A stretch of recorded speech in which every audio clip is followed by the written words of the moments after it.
रात का वक्त था। शहर के पुराने अस्पताल में सन्नाटा पसरा हुआ था।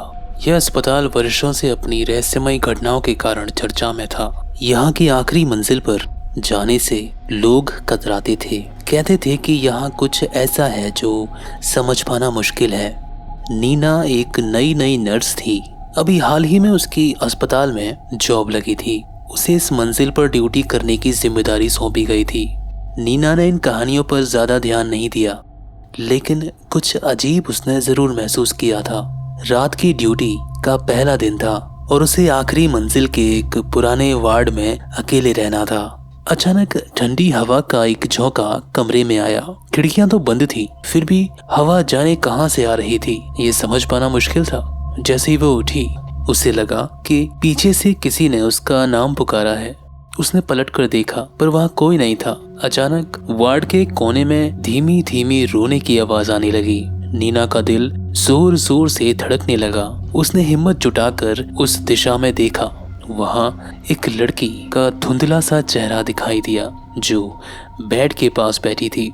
उसकी आंखों में दर्द और डर का मिला जुला भाव था। नीना ने पास जाकर उससे पूछा, तुम कौन हो और यहाँ क्या कर रही हो?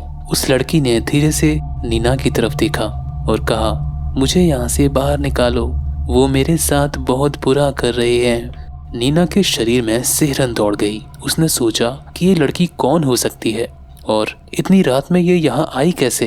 तभी लड़की ने एक भयानक सच उजागर किया। उसने कहा, मैं रिया हूँ। 1 साल पहले मुझे इस अस्पताल में भर्ती किया गया था और यहाँ के कुछ डॉक्टरों ने मेरे साथ बहुत बुरा किया है। वो मुझे बार बार दवाइयों का बहाना देकर कमरे में बंद कर देते थे और फिर मेरे साथ हैवानियत करते थे। और जब मैंने उनको रोका तो एक दिन उन्होंने मुझे मार डाला और मेरी लाश को इस मंजिल के एक कमरे में छुपा दिया। मेरी आत्मा अब तक इस वार्ड में कैद है। मैं बदला चाहती हूँ। नीना का दिमाग सुन्न हो गया। उसे लगा जैसे उसके पैरों तले जमीन खिसक रही हो। उसने अपने चारों ओर देखा तो कमरे की दीवारें धीरे धीरे खून से लथपथ होने लगी। खून की बूंदें दीवारों से टपक रही थी और अस्पताल का पूरा माहौल भयानक हो चुका था। तुम्हें इस वार्ड से बाहर निकलना होगा। रिया की आवाज गूंज उठी। नीना ने भागने की कोशिश की, लेकिन दरवाजे बंद हो चुके थे। अचानक कमरे के कोने में कुछ आवाजें आने लगी। वे वही डॉक्टर थे जिन्होंने रिया के साथ बलात्कार किया था। रिया की आत्मा ने नीना से कहा, मैं चाहती हूँ कि दुनिया को पता चले कि यहाँ क्या हुआ है। मेरी आत्मा तब तक शांति नहीं पाएगी जब तक उन डॉक्टरों का सच सामने नहीं आ जाता। नीना ने अपने आप को संभालते हुए एक आखिरी कोशिश की और दरवाजे को जोर से धक्का दिया।